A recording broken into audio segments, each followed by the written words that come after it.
Hi guys, hi. I hope you guys are doing fine. And if you're asking yourselves, guys, why is this madam looking so good today?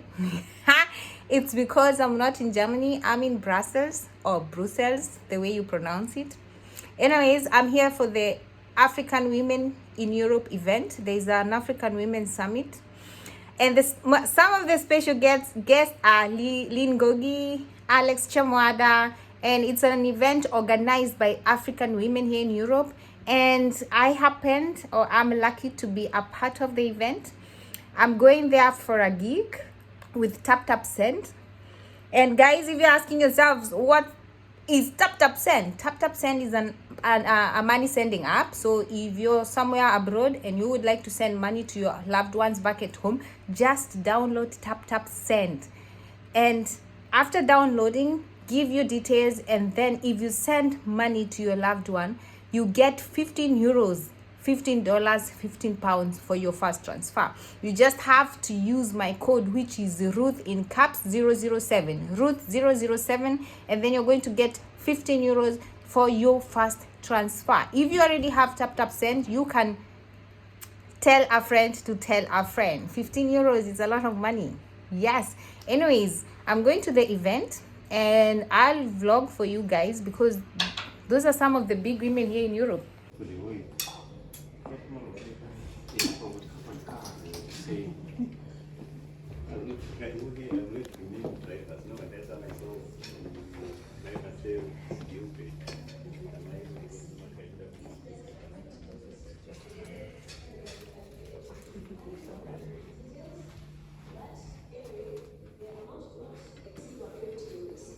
So you can use this ISS way of declaration of the customs button, which means that as far as you use this system, the customs duties are accepted, which becomes very good for your business. So my name is Carol Waidera Mullenbrook.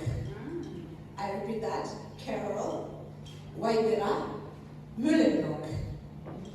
If you have noticed, there are 3 languages in my name. There's a Carol, it sounds English. My Kikuyu friends will say Kalo or Karo. It doesn't matter, that's not our language. That's not our language. The language that, I identify with all these 3 languages, and I certainly feel like I'm part of all of them. So if you come into the room and say, Carol, I'll say, yes. If you come into the room and say, from Mullenbrook, I'll say, yeah. And then if you come into the room and say, Waidera, I'll say, yo! So I react to that differently. I react to that differently because I feel like when somebody comes in and says my Kikuyu name, thank you very much. What a panel we have, a variety, a good spice of names here. And I just want to ask this question to every single one of you. Because our topic today is about inclusion, diaspora inclusion in the value chain. How do you see what you do on your day-to-day? How do you find, or how do you find that inclusion in value chain is part of what you're doing, and what can we do more, or what can we change? Value, what you asked, value chain and adding value. And I just want to start it before I talk about what I do and how that brings us back to this discussion. And I'm going to ask you all, when you went to school, there was an education curriculum that you followed, right? Yes. Right now we are all in Brussels, and most of us are not living back home, hence diaspora, right? So we are talking about Africa, diaspora. And I want to ask you, if you think about your education, what you went through then, and where you are now, and how you think now, is there a difference? Is there a difference? And I'd like one person to just tell me, what is the difference? Just briefly, what is the difference? At the time I was in school, I was admiring air hostess, and I wanted to be an air hostess. When I finished school, I wanted to be a nurse. When I heard myself and they had to stitch me up, I thought nurses were crazy, but to stitch somebody up. So it changes as you grow. And now I'm looking back as I grow older and I'm thinking, I could have done something else. So at every stage I think in life, you always want to achieve more. I don't know whether everybody has that hunger to learn more. So for me, I think at 20, the way I thought at 20, the way I thought at 30, and the way I thought at 40, and the way I think now, I think it's different, and it's the maturity that comes with it. Thank you. Okay. So, because when I was in Nairobi, I was teaching in a school where we have an international program. And it opens up students to think internationally, to think, wider than what we were given. As an educator, I'm not the authority. I'm just a facilitator. However, our teachers were the authority. So whatever they said was it. You are not allowed to think, because if you say something, and I'll say this for those who speak Swahili, you'll be considered kimbelembele. Right? So if you went to class and said something that I researched, I found this, the teacher would see you're too forward, like what are you trying to show me? I'm the teacher, I'm the one who should teach you, not you teaching me. So when we're talking about value chain, for me, I looked at it from education perspective. My motivation to come to the Netherlands was because I wanted to add value to the education back home. We only had one school in Nairobi that had our program, the PYP program.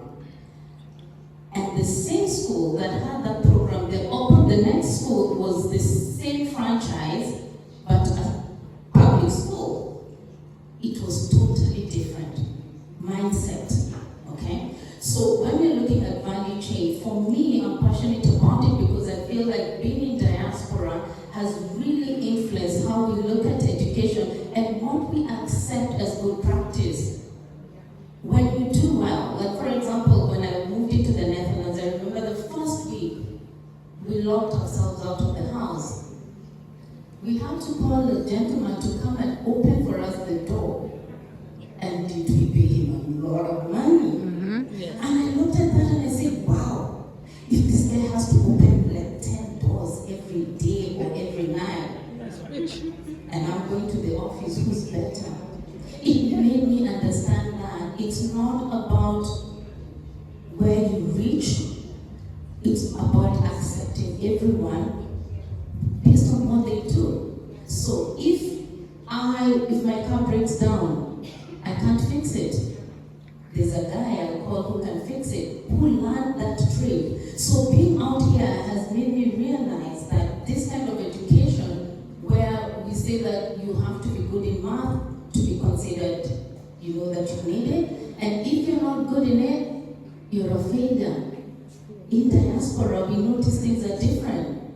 How many of us wish you learned things the way you see things now? By show of hands, how many? Very nice. Now, that means that if you are in school, you'll be accepted for what you are, regardless of whether you're performing well in math or not. So when we're looking at value chain, and I was looking at it from value addition, what I do is make sure that we have as many schools in Africa, because my role, I take care of schools in Africa, Europe, and Middle East. And it's changing how people think, making them global, because they can be accepted in whatever they do. And if you close your eyes and think back home, I'm sure you'll think of one or two people who are languishing with great talent, but they've been doomed as failures. Yes. Right? Imagine if that person was picked from there and brought to Brussels and told, do that thing. They will earn more money than many of us, right?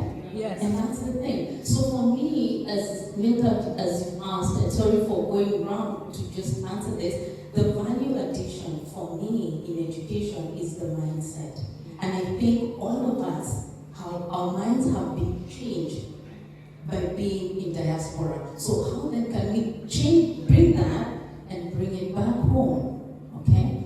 And I'll talk about, probably if I get an opportunity, with Kenya as a reference of the CBC. So for me, changing the mindset is the most important thing, and that's what I do on a daily basis.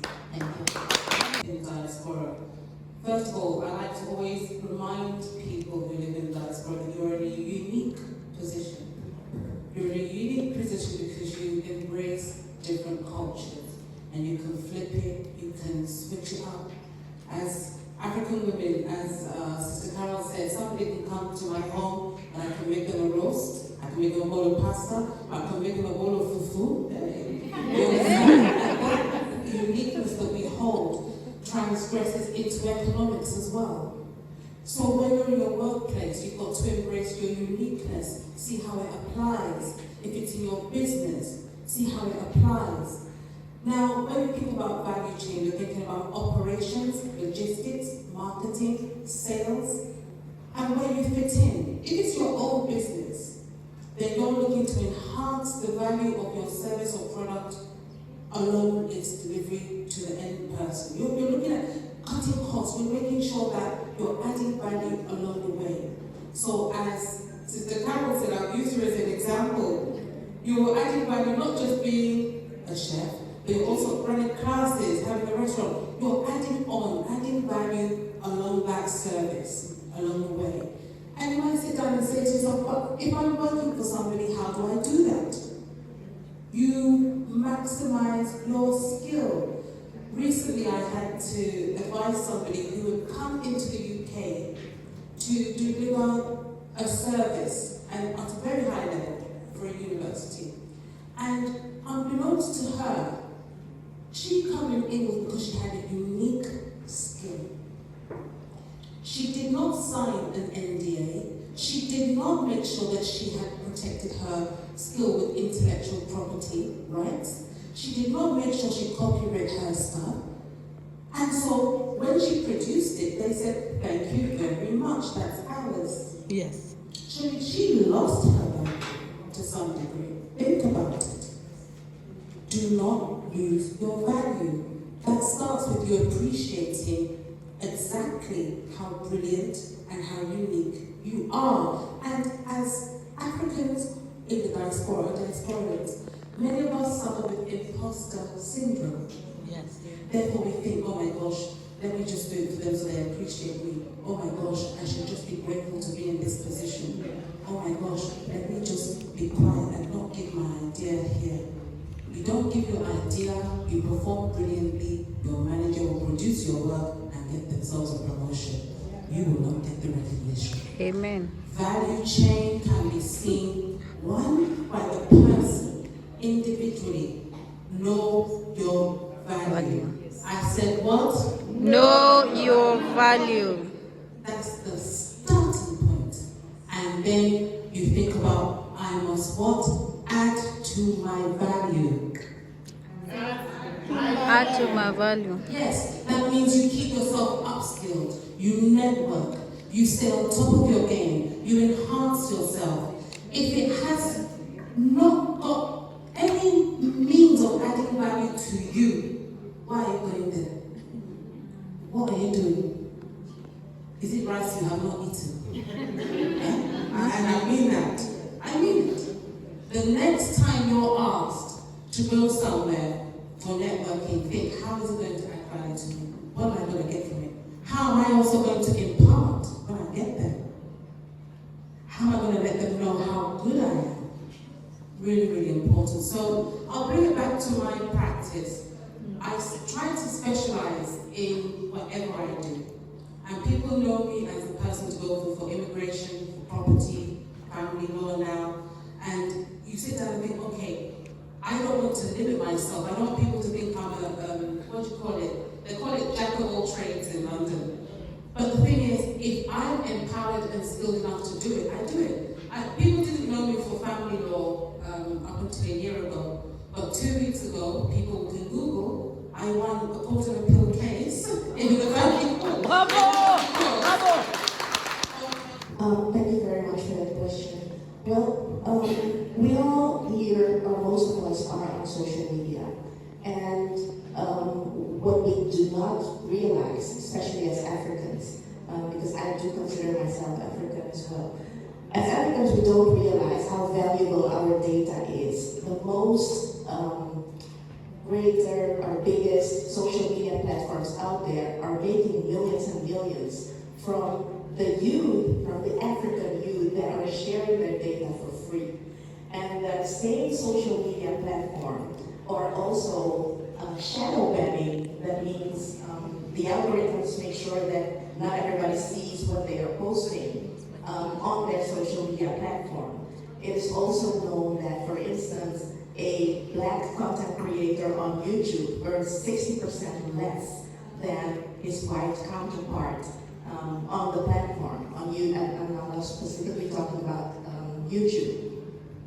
And with all this, with all the data that we are sharing for free, with all, because in the African, in the diaspora and as well as on the continent, Africans use social media as a means to do business. The small moms and pop shops, they use WhatsApp, they use Facebook to showcase their business to the world and to each other. And that is a way for them to earn their business. But still, we are not being treated as equal. We are always used to be treated as guests. Most of us do not see it because we don't know how the algorithms work.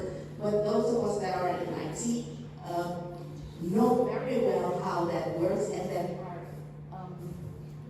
that majority of our people are being shadow banned. The algorithms are biased. We do not see what we need to showcase on social media. This is the reason why we decided to build a platform where we can tell our own story, where we can tell our real story, and where we can connect with brothers and sisters in the diaspora, build bridges, and do business together. So Social Africa is meant to be not only a social media platform, but also a technology hub, and a hub where people can come together, share their art, share their music,